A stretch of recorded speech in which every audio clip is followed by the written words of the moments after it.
Revista Renovada do Jardim Brasil, assunto Teologia em Perguntas e Resposta, parte 4.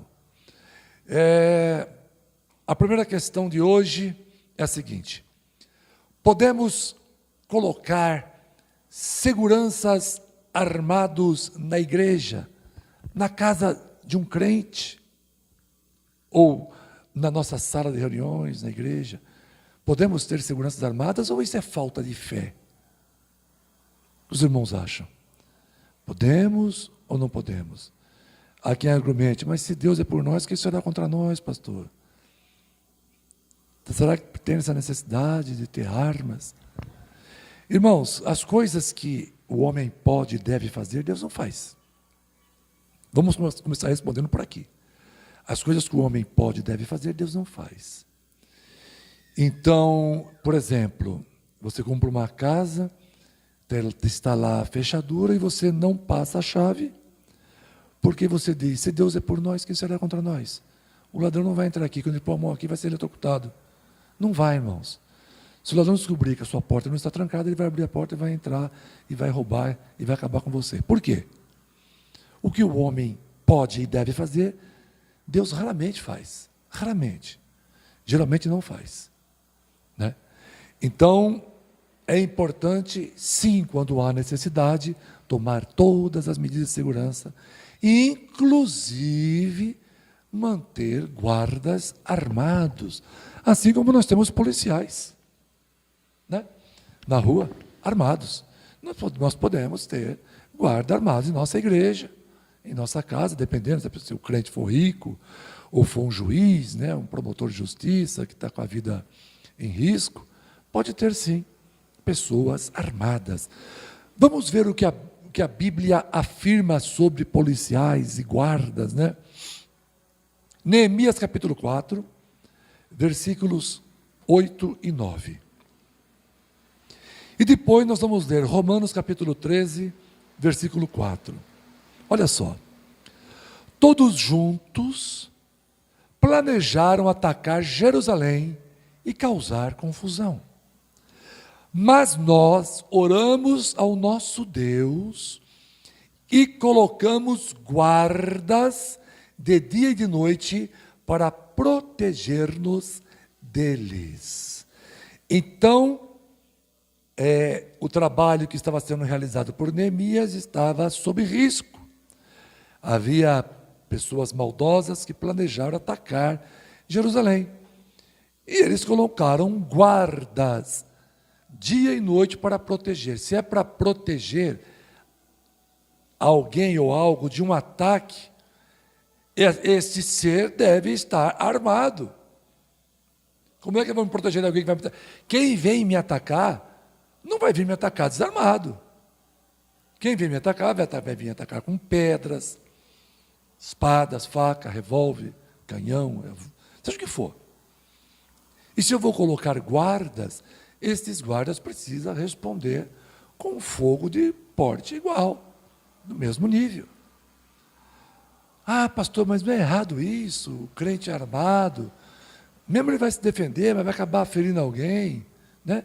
O crente armado que eu estou falando é guarda, policial militar, não é para os irmãos, pastores aí, fazer arminha aí, comprar revólver, sair armado por aí, não é isso que eu estou falando.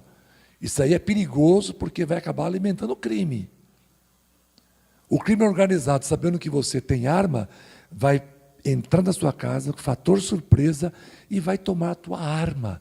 Ah, nos tempos bíblicos era muito fácil fazer uma arma, ou ter uma arma, era muito fácil. Hoje não, isso tem um custo elevado, documentação. Então não é assim. Quando alguém tem uma arma e o bandido vê facilidade de tomar aquela arma, ele vai fazer de tudo para tomar essa arma. Então esse negócio de crente fazendo arminha aí, querer comprar revólver, todo mundo, vamos liberar a arma para o Brasil, isso aí não é bíblico não. Muito pelo contrário. O que Jesus falou para Pedro? Quando Pedro tentou defendê-lo com uma arma, o que Jesus falou para ele? Põe a tua espada na bainha. Quem com ferro fere, com ferro será ferido. Isso não quer dizer que a gente não possa ter policiais, militares, guardas armados. E aí eu sou a favor. armados e muito bem armados. Não é com armas de baixo calibre, não. Muito bem armados, se possível até com granadas. Romanos, capítulo 13, versículo 4, diz o seguinte: visto que a autoridade, ou mesmo os policiais, né? Visto que os policiais é ministro de Deus para teu bem. Entretanto, se fizeres o mal, teme, porque não é sem motivo que ela traz a espada, ou que o policial, que ele traz a espada, ou o revólver, né? Pois é ministro de Deus, vingador, para castigar o que pratica o mal. Então a Bíblia não está condenando o policial, o guarda, o vigilante, aqui, quem quer que seja que necessite, né, usar arma e de usar no momento certo como Estado, como autoridade. Aqui está falando em autoridades, tá bom? Não é por crente saindo comprando calibre 12 por aí, não. Visto que a autoridade é ministro de Deus para o teu bem, se você fizer o mal, você vai ter minha autoridade, porque ela não vem à toa para atirar em você, não. Se ela vem para atirar, para te castigar, é porque você está praticando o mal. Ou para prender, dependendo do crime. Tá bom? Nós não devemos sair por aí comprando armas, não, irmãos. Cabe ao Estado proteger o cidadão. Armas de fogo nas mãos de pessoas despreparadas e desequilibradas vai trazer violência em cima de violência, morte em cima de morte. Então, sejamos sábios. Essa foi a primeira questão, eu espero ter sido claro na resposta. Vamos para a segunda questão de hoje. O que significa aquele versículo, né, que todo mundo cita muito, gosta de citar? Deus não leva em consideração o pecado cometido no tempo da ignorância. Está lá em Atos capítulo 17, versículo 30. Ora, não levou Deus em conta os tempos da ignorância. Agora, porém, notifica aos homens que todos, em toda parte, se arrependam. Irmão, esse versículo aqui, ele vale com relação à culpa das pessoas que não conheciam a Deus. Então, Deus justifica o pecador arrependido, mas as consequências é outra história. Exemplo, um feiticeiro que corta o braço fora em um ritual, ao arrepender-se, Deus não leva em conta o seu tempo do erro passado, né? Porque ele não conhecia o verdadeiro Deus. Por não conhecer, Deus perdoa o feiticeiro, lógico, arrependido, que está Jesus. Agora, o feiticeiro vai continuar sem braço, até que receba um corpo glorificado no céu. Porque Deus justifica o pecador arrependido, mas as consequências já é outro departamento, né? De imediato, nem sempre essas consequências são retiradas também. E nós não devemos, irmãos, usar essa passagem para tentar nos auto-justificar quando pecamos, pois temos conhecimento de Deus e a sua palavra, essa é a nossa disposição. A palavra de Deus está à nossa disposição, não tenho dúvida. Se não temos interesse em aprender sobre Deus, irmãos, eu entendo que não alcançaremos a sua misericórdia. Não adianta, você não quer ler Bíblia, não estuda a Bíblia. Pastor, eu não sabia que isso é pecado, então Deus perdoa tudo. Mas por que Deus perdoa tudo? Porque Deus não leva em conta o pecado cometido no tempo da ignorância. Gente, essa passagem, Paulo usou essa passagem em um lugar em que as pessoas não conheciam a Deus, não tinha a Bíblia, não tinha onde buscar informação sobre o pecado. Então Deus não levou o tempo aquele tempo de ignorância que eles viveram, tá? Justificou, perdoou. A pessoa aceita Jesus, se arrepende de seus pecados, aceita Jesus, tem uma nova vida. Agora, tem pessoas que vêm do mundão aí, pastor, eu era divorciado, casei, descasei, vivo com uma amante, não quero saber de casar, mas agora estou na igreja e vou continuar na minha vida do mesmo jeito. Eu vou continuar solteirão mesmo, só vivendo com ela, não vou casar não. Mas por quê, irmão? Porque a Bíblia diz que Deus não leva em consideração o tempo da nossa ignorância. Quando eu tinha minhas amantes, eu estou vivendo hoje com 3 mulheres ao mesmo tempo. Eu tenho 3 esposas, entendeu? Mas como Deus não leva em consideração o tempo da ignorância, e eu consegui essas 3 esposas no tempo da ignorância, então eu vou continuar com as 3. Não, irmão. está errado. Porque a Bíblia está agora dizendo para você se arrepender de tudo que você fez no tempo da ignorância. Deus não leva em consideração o tempo que você viveu enquanto você é ignorante. Hoje você não é mais ignorante. Hoje você conhece a palavra, então você tem que consertar a sua vida.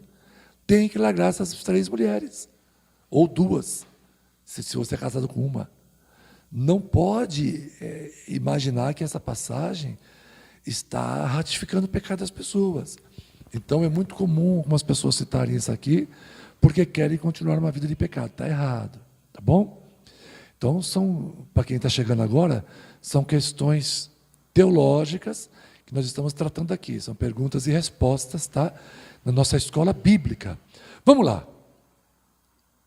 Por que o Gênesis parece, ou está fora de ordem? Parece, está fora de ordem, né? Por que o Gênesis está fora de ordem? Se você ler direitinho ali, irmãos, é meio complicado de entender. Quer dizer, Deus fez as plantas, depois fez o sol? As plantas não precisam para fazer a fotossíntese, né? Não precisa para ter a clorofila, não precisa do sol? Como é que Deus primeiro faz a planta para depois fazer o sol? Né? Então, tem algumas coisas aí no livro de Gênesis, quando você vai lendo, você fica pensando, que estranho, tem coisas que era para falar depois, está sendo falado antes. Vou tentar explicar para vocês. Na verdade, irmãos, o livro de Gênesis, ele foi escrito em uma linguagem chamada de paralelismo de ideias. Tá bom? Ou seja, ora aparece o projeto original no Gênesis. E depois a ideia materializada de fato. Exemplo, projeto original, família. Deus fala da família. E depois vai estar relatado que Deus criou o homem, que Deus criou a mulher. Né? Depois veio os filhos, mas Deus já havia falado em família e tal. Então isso chama paralelismo de ideias. Paralelismo de ideias. Depois o texto relata os fatos e a materialização. Então não é que o Gênesis é um livro fora de ordem, né? É que o Gênesis, ele apenas aparenta estar fora de ordem, porque a linguagem que ele usa é de paralelismo de ideias, tá bom? Espero ter sido claro também. E a quarta e última questão, ela diz o seguinte: temos que guardar o sábado, ou temos que guardar o dia de domingo, primeiro dia da semana, para nós sermos salvos? Irmãos, eu entendo que não. Eu entendo que não. Com referência ao sábado, observe. Vamos ler aí o livro de Romanos, capítulo 14, versículos 5 e 6. Irmãos, eu coloquei alguns grifos, tá? Quando eu escrevo assim, grifo meu, tá? Por que eu coloquei esses grifos? Para poder explicar esse versículo com mais detalhes, tá bom? Com relação ao sábado e também ao domingo. Esses crentes domingueiros falam que se não for domingo, se não guardar o domingo vai para o inferno. Calma aí. Tem que ter um descanso semanal. Para nós, os cristãos, é importante que seja o domingo, o primeiro dia da semana, porque nós vemos princípios, conceitos na Bíblia dos crentes se reunindo no primeiro dia de semana. Os crentes se reunindo no domingo. A própria palavra domingo, significa dia do Senhor. A própria palavra. Romanos 14, 5, 6. Vamos ver. Olha o que Paulo falou. Há quem considere um dia mais sagrado que o outro. Aí tem um grifo meu aqui, ó. O judeu considera o sábado mais sagrado que o domingo. Tá? Grifo meu, porque isso não está escrito na Bíblia. Fui eu que coloquei essa parte maiúscula aí. Vamos continuar na Bíblia. Há quem considere iguais todos os dias. Se são todos os dias, inclui o sábado e o domingo. Há quem considere iguais todos os dias. Todos os dias são importantes, inclusive os sábados e os domingos. Também são importantes. Cada um deve estar plenamente convicto em sua própria mente. Aqui não está falando de mandamentos, mas cada um tenha convicção daquilo que está fazendo, né? Aquele que considera um dia como especial para o Senhor, assim o faz. O judeu considera o sábado, o cristão considera o domingo. Aquele que come carne, come para o Senhor, pois dá graças a Deus, e aquele que se abstém, para o Senhor se abstém e dá graças a Deus.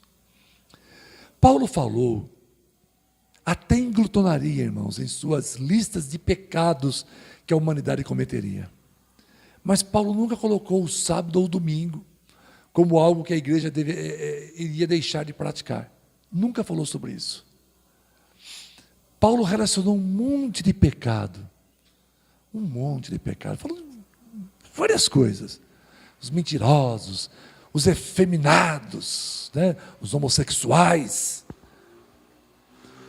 Falou sobre desobedientes a pais e mães. Falou um monte de pecado.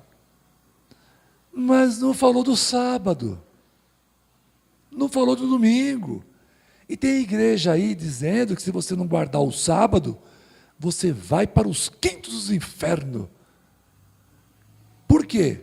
Porque eles acham que o sábado é o sinal de Deus. Eles acham que o sábado, e sem o sábado não há salvação.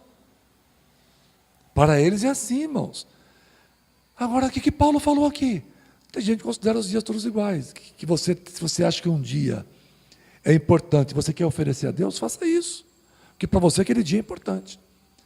Para nós, batistas, o dia importante é o primeiro da semana, porque nos faz recordar a ressurreição do Senhor Jesus, dia da vitória. E o sábado não é importante? É claro que é. Para nós, os batistas, o sábado também é importante. Mas nós não paramos, ficamos lá. Não viramos múmia no sábado. Não viramos múmia no sábado. Por que nós não viramos múmia no sábado? Porque nós entendemos que o sábado é um mandamento tipológico dentro da lei moral de Deus. Ele é tipológico. Por que ele é tipológico? Porque se você for ler o livro de Hebreus capítulo 4, lá está explicando que o sábado é o nosso descanso do Senhor. Então, eu não preciso ficar hoje, virar uma múmia paralítica no dia de sábado, porque senão eu vou para o inferno. Porque eu já tenho entendimento de que o sábado estava apenas apontando para o descanso que nós teríamos em Cristo. Ah, pastor, mas fala da criação. Mas eu não me esqueço da criação. Agora, mais importante do que ter nascido e ser criado, mais importante do que o próprio sábado, é o domingo. O dia da ressurreição. Se Jesus não tivesse ressuscitado, de que adianta existir? De que adianta ser criado? Que adianta descansar no sábado? Se é só fechar os meus olhos aqui na terra, eu vou para o inferno, porque Jesus falhou em sua missão. Que adianta o sábado? O domingo é o dia da ressurreição. Então, para nós cristãos, nós descansamos aos domingos. E nós usamos o domingo para nos reunir. Então, todo crente deve sim descansar o domingo. Então, você não descansava para o inferno? Não, eu não falei isso. Eu falei que é importante, que ele deve, é importante, mas não que não há nenhuma exceção. Os militares têm que trabalhar domingo. Os médicos têm que trabalhar domingo. Não tem como. Então não dá para tratar esse mandamento como algo que não tem exceção. Não tem como. É praticamente impossível. E mesmo porque não teria nem como eu guardar um único dia no mundo inteiro. Não tem essa possibilidade. Como não tem, pastor? Está lá na lei. Não tem. Está na lei porque a lei foi dada para os judeus.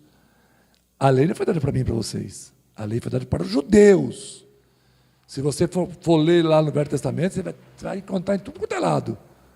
O pacto que eu tenho entre mim e vós de Israel. É o tempo todo Deus falando que o pacto é com ele e com os judeus. O pacto não era com os gentios. Essa lei foi dada para os judeus. Então por que nós guardamos essa lei?